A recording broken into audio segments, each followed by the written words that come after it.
BNP chairman Tarique Rahman তার shirt কেটে তাকে ছোট করে একটি শার্ট পরানো হয়েছিল।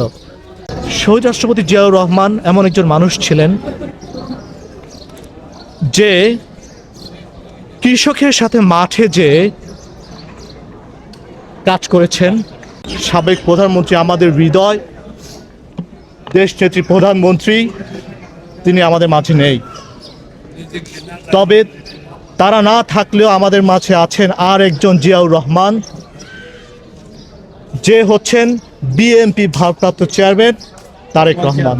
আমাদের একটা আনন্দের দিন যে এই দিনে জন্মগ্রহণ করেছিলেন এই বাংলাদেশের স্বাধীনতার ঘোষক শহীদ রাষ্ট্রপতি জিয়াউর রহমান, যার আদর্শকে লালন করে এই বাংলাদেশের ২০ কোটি মানুষ স্বপ্ন দেখে বাংলাদেশকে বহির্বিশ্বে সুন্দর একটি দেশ হিসেবে দেখার জন্য। যুব সমাজ স্বপ্ন দেখে বাংলাদেশের ভবিষ্যতের জন্য। আপনারা সবাই জানেন, শহীদ হাদি বজ্রকণ্ঠে বলেছিল সে জিয়াউর রহমানের আদর্শের রাজনীতি করেন, সে জিয়াউর রহমানের আদর্শকে বুকে ধারণ করে ভবিষ্যতের বাংলাদেশকে গড়ার পরিকল্পনা করেছিলেন। আজ সেই শহীদ রাষ্ট্রপতি জিয়াউর রহমান, শহীদ হাদি, আমাদের সাবেক প্রধানমন্ত্রী, বহুদলীয় গণতন্ত্রের প্রবক্তা এবং সাবেক প্রধানমন্ত্রী, আমাদের হৃদয়, দেশনেত্রী প্রধানমন্ত্রী, তিনি আমাদের মাঝে নেই। তবে তারা না থাকলেও আমাদের মাঝে আছেন আর একজন জিয়াউর রহমান, যে হচ্ছেন বিএনপি ভারপ্রাপ্ত চেয়ারম্যান তারেক রহমান এবং বর্তমান চেয়ারম্যান তারেক রহমান।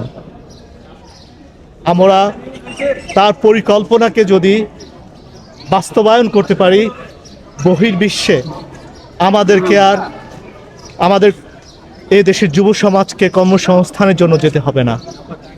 আমরা দেশের মধ্যেই কর্মসংস্থান করতে পারব এবং সুন্দর একটি বাংলাদেশ বহির্বিশ্বে উপহার দিতে পারব ইনশাআল্লাহ। আপনারা সবাই দোয়া করবেন শহীদ রাষ্ট্রপতি জিয়াউর রহমানের জন্য।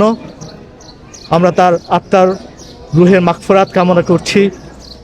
দেখুন, শহীদ রাষ্ট্রপতি জিয়াউর রহমান এমন একজন মানুষ ছিলেন যে কৃষকের সাথে মাঠে যে কাজ করেছেন, যে নিজে খাল খনন করেছিলেন, যে কখনো নিজেকে কোনো ভিআইপি মনে করেননি।